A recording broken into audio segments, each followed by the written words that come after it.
માંગરોળ તાલુકાના શાહ ગામે રહેણાંક વિસ્તારમાં રાત્રે દીપડો દેખાયો હતો। શાહ ગામના ઇસ્માઇલભાઈના ઘરની આસપાસ આ દીપડો જોવા મળ્યો હતો। માંગરોળ તાલુકાના શાહ ગામે રાત્રિના 9 વાગ્યા દરમિયાન આ દીપડો જોવા મળ્યો હતો। શાહ ગામની પાસે આવેલ GIPCL કંપનીના ગ્રીન બેલ્ટ એરિયામાં દીપડાઓ વસવાટ કરી રહ્યા છે।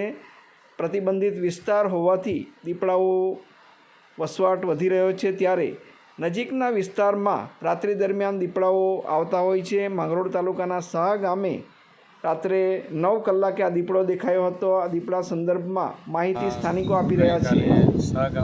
શાહ ગામની સીમમાં દીપડો આંટાફેરા કરતો દેખાયો હતો।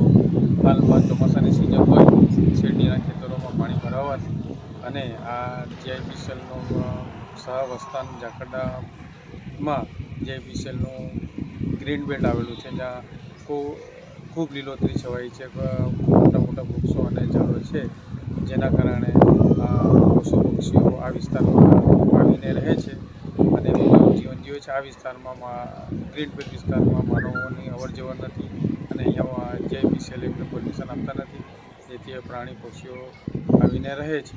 આ ઉપરાંત આજ સુધી આ વિસ્તારમાં વન્યજીવો દ્વારા કોઈ પણ માનવોને નુકસાન કરેલ નથી।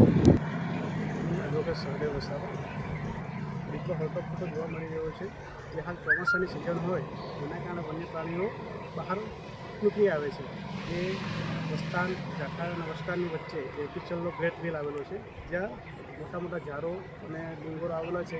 ત્યાં GIPCL જેવા માનવ વ્યક્તિઓને ત્યાં જવાની પરમિશન નથી, જેના કારણે પક્ષીઓ એ પ્રાણીઓ આવી ત્યાં વસે છે, કે જેના કારણે હાલ અત્યાર સુધી કોઈ વ્યક્તિને નુકસાન નથી કરેલું, પરંતુ કોઈ અમારા ગામના ગાય ભેંસ બકરી હોય એનું નુકસાન થાય તો વન વિભાગ દ્વારા એમને સહાય પૂરી પાડવી જોઈએ અને એમને વળતર યોગ્ય મળી રહેવું જોઈએ।